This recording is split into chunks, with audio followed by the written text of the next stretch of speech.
Hey guys, this is Jesse with Dream.com. This is a tutorial about the basics of PHP. PHP is a loosely typed language, and I'm going to assume you already have your server installed so that you can load PHP on your hard drive. If you don't, you probably want to look on Google for something called WAMP if you're on Windows, uh, MAMP if you're on Macintosh, or LAMP if you're on Linux, and that'll help you get started. The first thing you want to do is go into your working server directory and just create an index file, and that's where I am here. Every page starts with PHP with a little question mark, and to end it you just do that. Most of the time I don't end it. To create, let's just say to echo something, echo hello, my name is Jesse. Okay, I'm using single quotes here, and I'll explain the difference between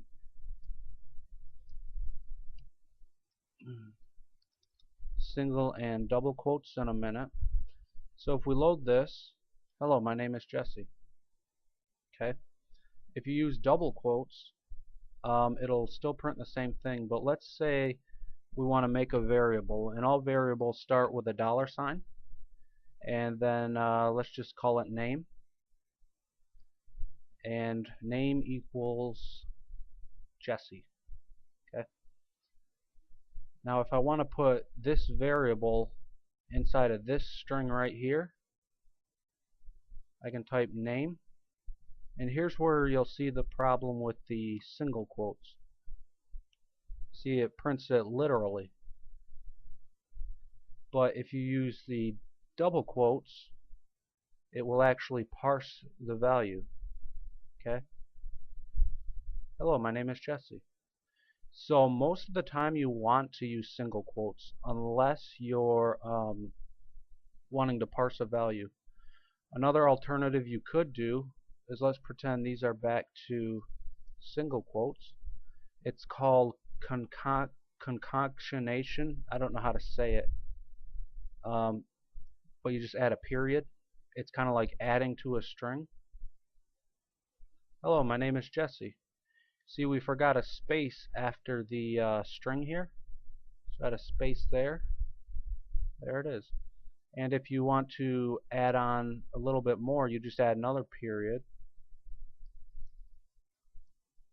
And I like pizza. Okay? So working with variables, it's pretty basic. You never want to start one with a number. This is illegal. You can start them with underscores. You can't start them with dashes. So just try to keep it usually either with an underscore or a letter to start it with. If you want to do a digit, you don't have to put the quotes around it, and this is a literal integer. So age is 34, I'm actually 25, and I am $age years old. Hello, my name is Jesse, and I like pizza, and I'm 25 years old. Sound like a real cool guy, huh? Other things you can do, I'm guessing you're going to pick up all this variable stuff pretty quick. Let's say we want name2 to equal name. You just type name2 equals name. I'm going to erase all this. So echo name2. And if you guessed right, name2 is going to output Jesse. Okay? Now, if we wanted 3 variables to equal that, you can just do the same thing. Name3 equals that. And you could do echo name3. Easy peasy. There's also reference variables. These might be a little more confusing and something you really don't need to worry about off the bat, but they're within an and sign. So anyways, there's a lot of variable manipulation you can do. It's not too hard to pick up. one of the things you'll be working with a ton in PHP is called arrays. And to make an array, you just type in array like that. Usually we want to give an array a variable, so let's just call it names equals array. Okay. Now arrays are going to take quite a bit of practice to get used to, but they're one of the most useful things you can understand. And I'm just going to start out with a simple array. And these are going to be some names. Jesse, comma, Joey, Jenny, and Justine. Okay. Now if you want to echo out names, you're going to see it says array. An array has a key and a value. So even though this looks like this is all it is, really there's a hidden key right here. So this would start at 0, 1, 2, and so on.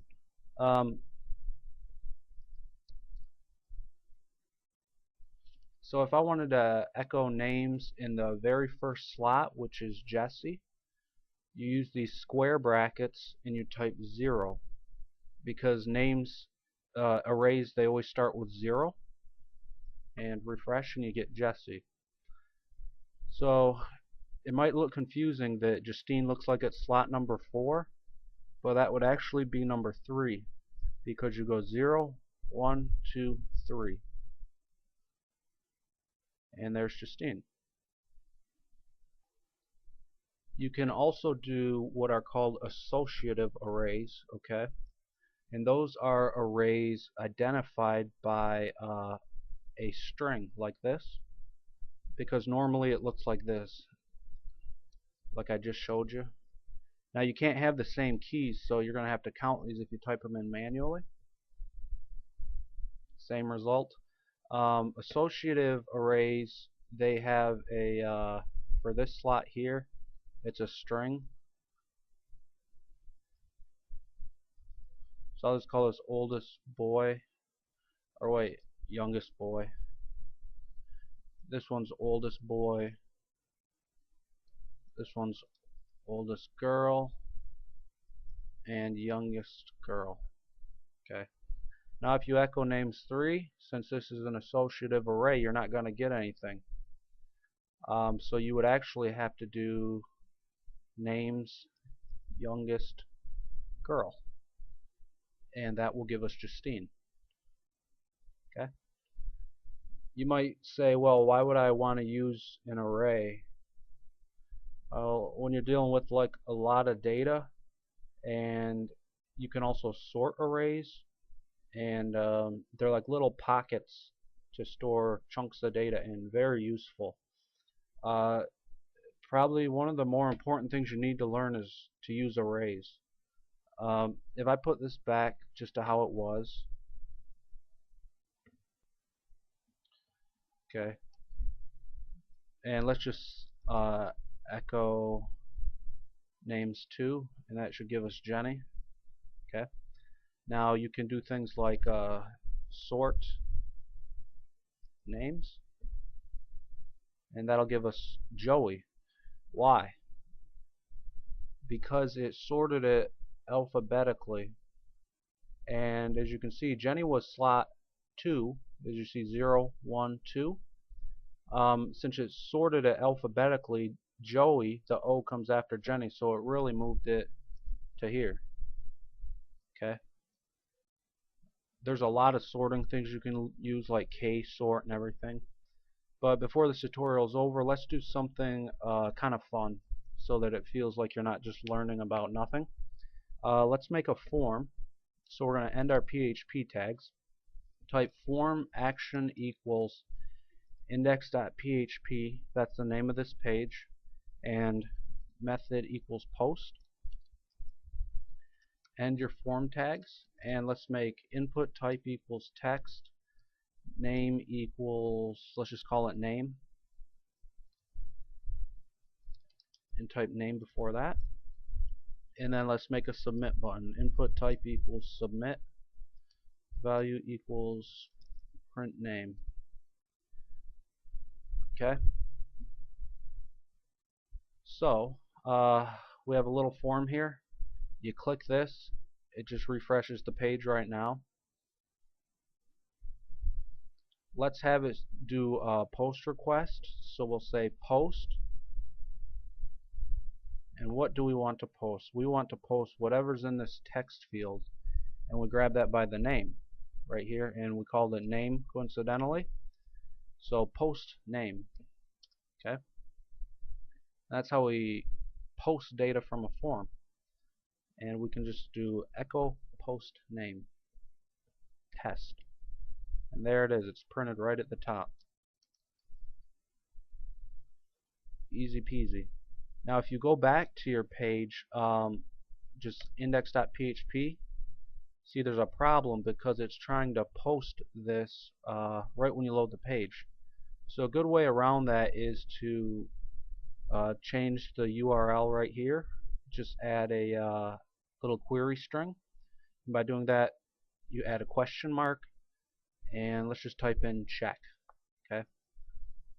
And we do if. I didn't go over if statements, but just type along for now, I guess. If is set, and this is a request, not a post. Request check. Then we will echo the post name. So we refresh this. You see you get no error anymore. Test. And there it is. And you'll see the URL changes with a question mark check. And this is fetched with a get or request. I usually use request. And I suppose that's good for the first video.